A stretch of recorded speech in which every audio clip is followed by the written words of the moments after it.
I thought it was just a crumpled paper bag on my kitchen table, maybe a receipt, maybe a handful of coins. I was wrong. Inside was a gift so small and so simple that it slipped past all my defenses and went straight to the part of me I've been trying to protect. What he gave me changed the shape of my evening, and if I'm honest, the way I think about the years ahead. Before I start, tell me in the comments which city you're watching from. I always imagine your neighborhoods when I tell these stories, porches and sidewalks, the way the late sun leans on your fences, and it makes me feel like we're all sitting at the same table. The table I'm sitting at is oak and stubborn as I am. It's been in this kitchen since my husband and I moved into this little ranch house back when the counter edges were fashionable and my hair didn't need coaxing to lie flat. The afternoon was one of those clear, late-season days where the light turns the dust into glitter and you can hear a dog bark 3 streets over. I had chicken thighs in the oven, a pan of green beans popping on the stove, and my favorite radio station tuned low, as if the music might bruise if I turned it up too loud. Donald had been by earlier to tighten the railing on the back steps.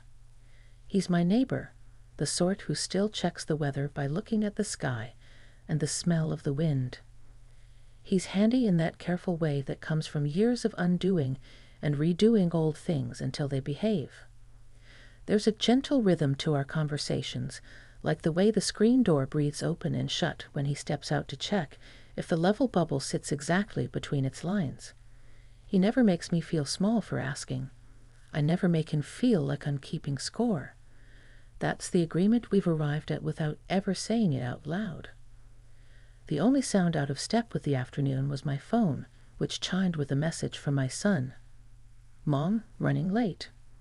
Michael come over ahead of me. To tell you the truth, I smiled when I saw that. I love my son. What mother doesn't? But there's a particular quiet joy in having my grandson all to myself for an hour. At 12, he's long and new-looking, like a foal figuring out its legs. He's smart about things I don't understand and shy about the things he cares for most. I recognize that shyness. It's the shape my heart wore at that age, maybe at every age. He knocked, which he never used to do. I heard his sneakers shift on the welcome mat, and for a heartbeat, I saw him in my mind as he was at 5, handing me dandelions with the confidence of a king offering treasure. I opened the door to the taller boy he is now. Brown hair in his eyes, a backpack slung over one shoulder, and that paper bag scrunched in his fist. For you, he said, like he wasn't sure if he meant it. For me? I echoed, because some gifts require a ritual, and part of that ritual is making the giver say it twice. Come in before the beans burn. He stepped into the kitchen. The oven breathed out dinner-scented air. I set the bag on the table like it might bruise and told him to wash his hands and taste the green beans. He did as he was told, which is not the same as doing it quickly, but it still felt like a small miracle. Donald says patience is the only tool that doesn't wear out. I'm beginning to think he's right. What's this? I asked, tapping the bag. He shrugged without looking at me. Open it after. Now, I could have teased him. I could have opened it right then just to be contrary, but something about the way his voice skipped, like he was stepping over a puddle he wasn't sure how deep it was, made me leave it. We set out plates, and I moved the radio knob a whisper to the right. We ate, talking about school and math that moved like a language I didn't speak. He told me about a teacher who wears ties with tiny sailboats and how the cafeteria pears tasted like fear, which made me laugh harder than it should have. He brightened when I laughed. That brightening was its own gift. After we ate, he said, "Can we sit on the porch?" It was my favorite request, and it surprised me anyway, the way half-remembered music does when you finally place the tune. We carried our glasses of water to the porch swing, and I tucked my cardigan tighter, though the day was still warm. The maple tree in the yard flickered like 1,000 small coins in a fountain, wish after wish after wish. Donald's truck rumbled past, slow enough that he raised 2 fingers from the wheel in the hello that belongs to men of a certain generation. I wiggled my fingers back. My grandson watched the exchange with that curious attention kids bring to grown-up habits, figuring out which ones to keep and which to toss. He didn't say anything, but the silence had a shape to it, like a question smoothing itself out. I thought about the things I haven't said out loud, about how the mornings feel longer than they used to, about the way my hands don't always obey when I ask them to button the small buttons, about how my son brings up a condo closer to town, as if he's trying to convince himself he's just being practical, about the tin of screws my husband left on the workbench labeled "Someday."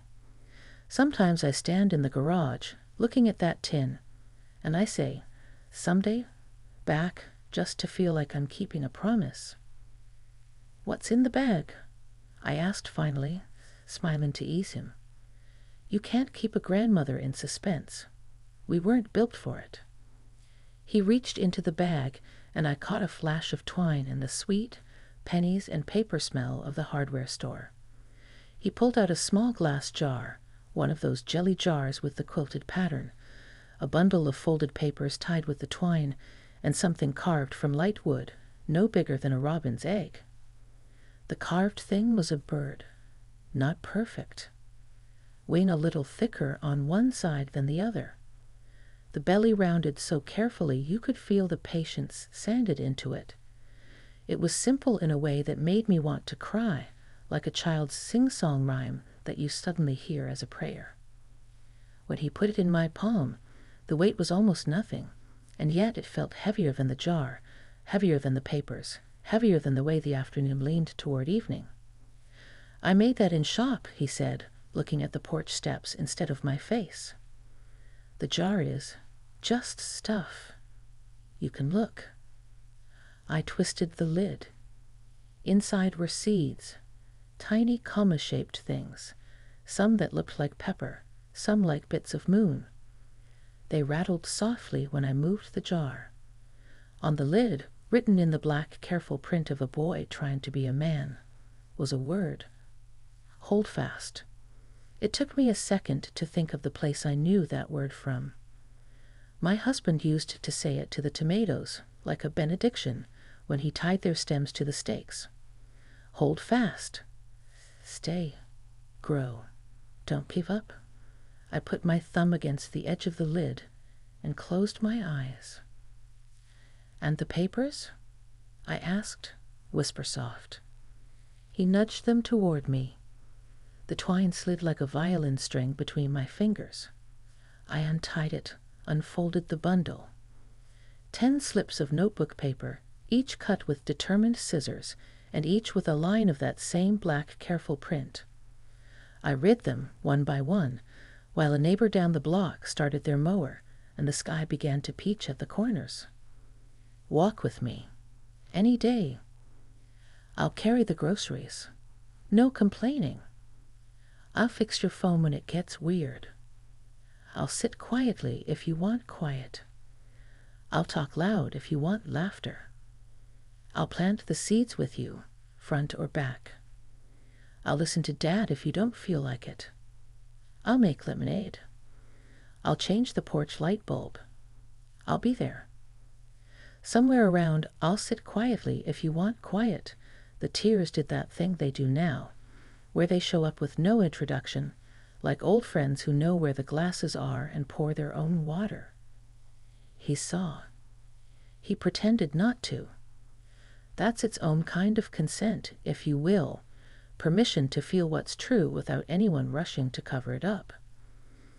I used my allowance for the jar, he said, clearing his throat. The seeds are from Mr. Alvarez's hardware. He said they're late season. We can plant them anyway, and if they don't grow, he'll give me winter peas. He told me peas are tough and don't mind the cold. Like, He glanced at me then. Like you. Like me, I said, and my voice sounded new to my own ears, smaller and bigger at once. We sat with it, with the jar, with the papers, with the wooden bird in my palm, smooth as a skipped stone. Somewhere a train horn called the way old songs call you. I wanted to say so many things, to compliment the carving, to ask 1,000 questions about the hardware store, to tell him I didn't deserve this, to tell him I'd waited my whole life for exactly this. But words are heavy sometimes. The best ones take their time arriving. Do you know what your grandpa used to say? I asked finally. He shook his head. 2 things, I said. Keep the blade sharp and hold fast. I tapped the jar.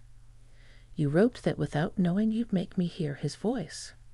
That's a trick even magic can't manage. He looked at the bird, then at me. I miss him, he said, and there it was, the puddle he'd been stepping over, only now we were both in it, our shoes getting wet together, and it wasn't so bad. I do too, I said. Every hour that has a 5 in it.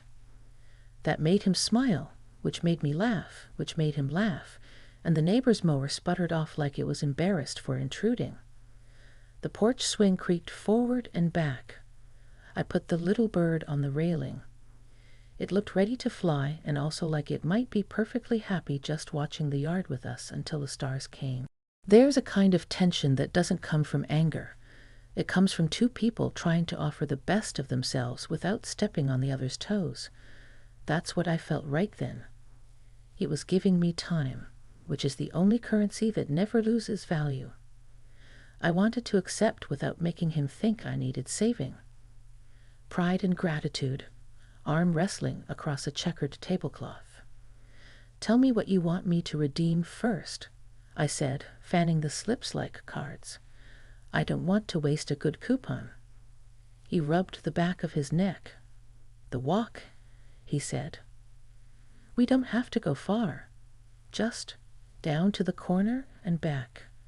I like when you tell the stories about Dad when he was my age.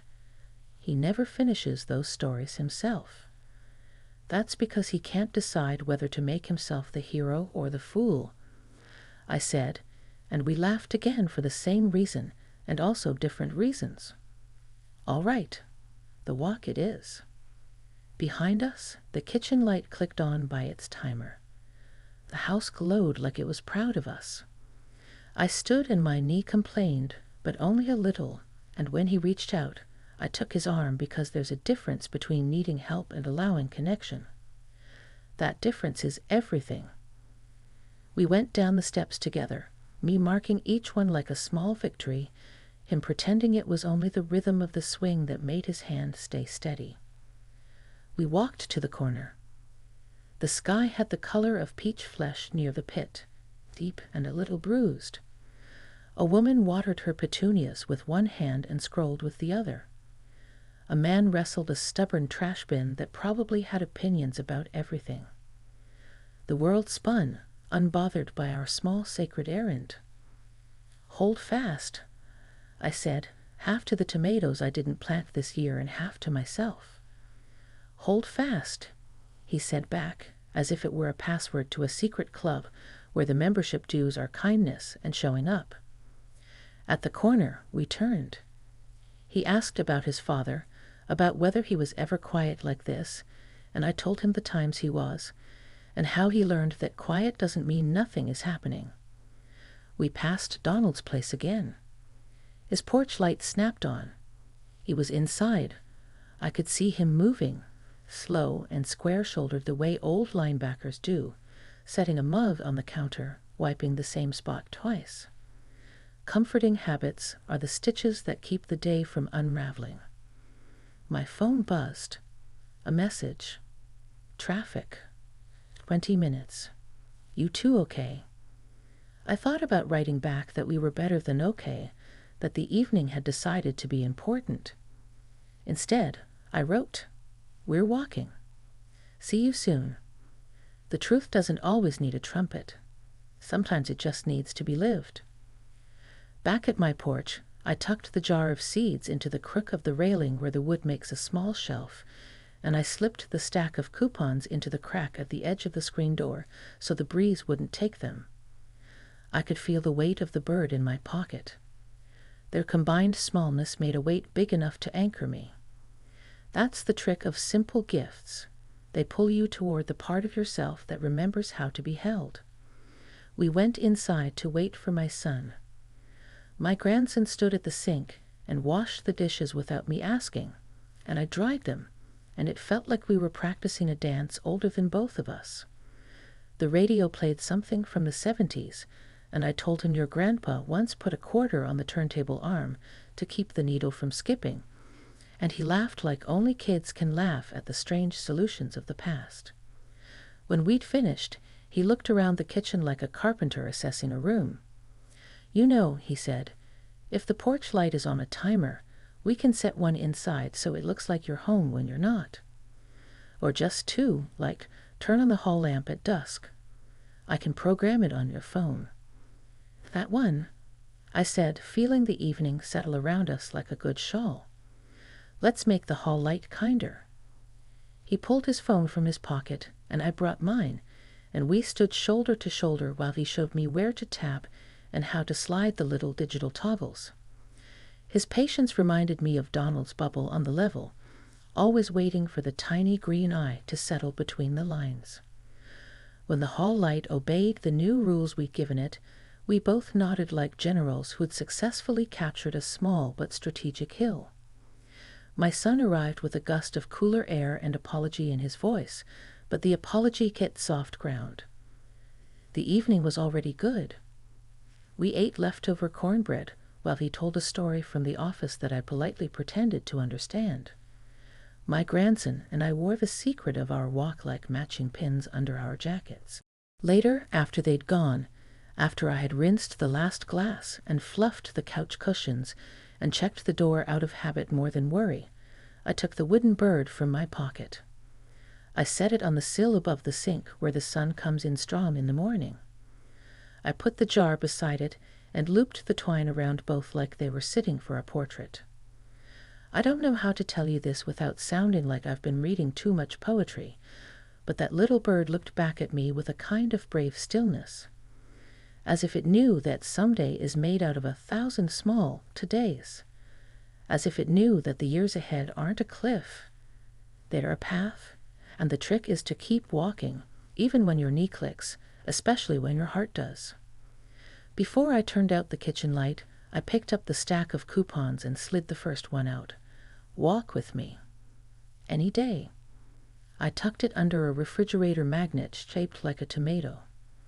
Tomorrow, after breakfast, I'll write Monday 4 p.m. Walk on the calendar. Not because I need reminding, but because seeing it there feels like planting a seed. Outside, the porch light glowed on cue, and the night paid attention. Somewhere down the block, Donald's truck door clunked shut. A train far off whistled twice.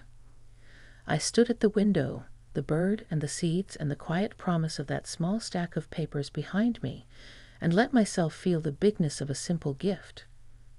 It wasn't diamonds. It wasn't a vacation. It was time and attention, and a word on a lid that meant more to me than any bouquet. Hold fast. I carried the coupons to the bedroom and set them on the table with my reading glasses. For a long moment, I just sat on the edge of the bed, listening to the house breathe, and I thought of all of you out there, men in your 50s and 60s, and beyond who know what it's like to be strong and still feel uncertain. If you were here, I'd tell you what that little bird told me without saying a thing. Sometimes the most important work is looking at the people you love and saying, I'm here. No mastery required.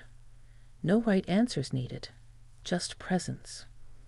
Tomorrow, I'll redeem the first coupon.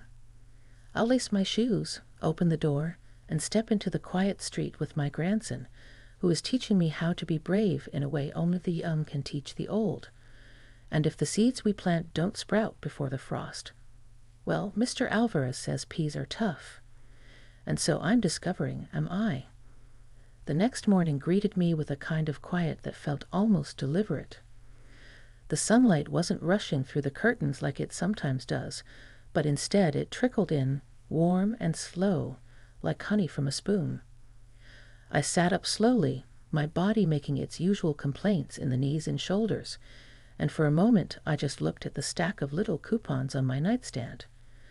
Their edges curled slightly overnight, as if even they couldn't wait to be used. I touched the top one with my fingertips, and it was like feeling the outline of a doorway. In the kitchen, I brewed my coffee the way I've always done.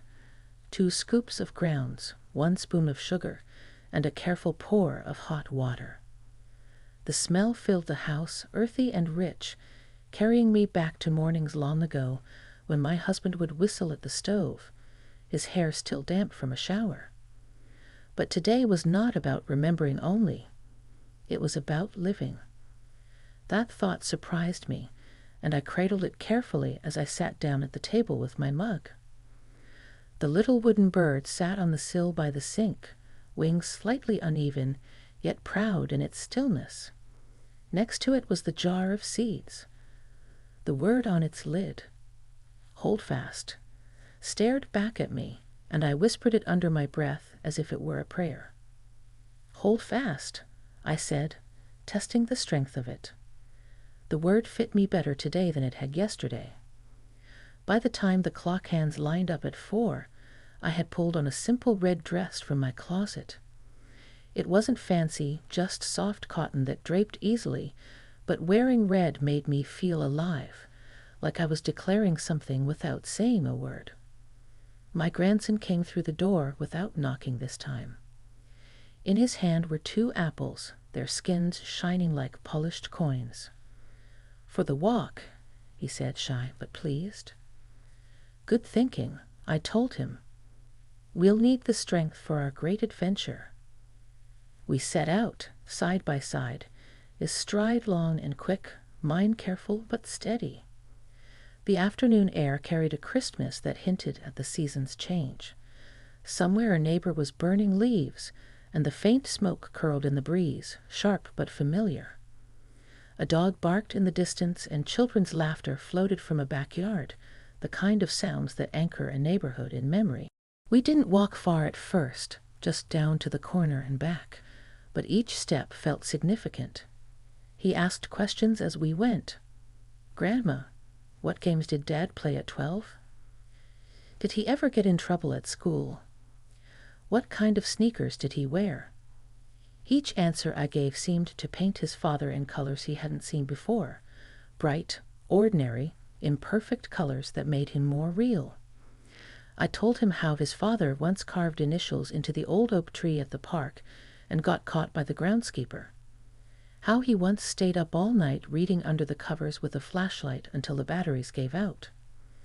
My grandson laughed, the kind of laugh that makes you feel lighter just hearing it. As we passed Donald's yard, he looked up from where he was raking. He raised a hand, and his eyes lingered a moment longer than usual. I gave him a small wave.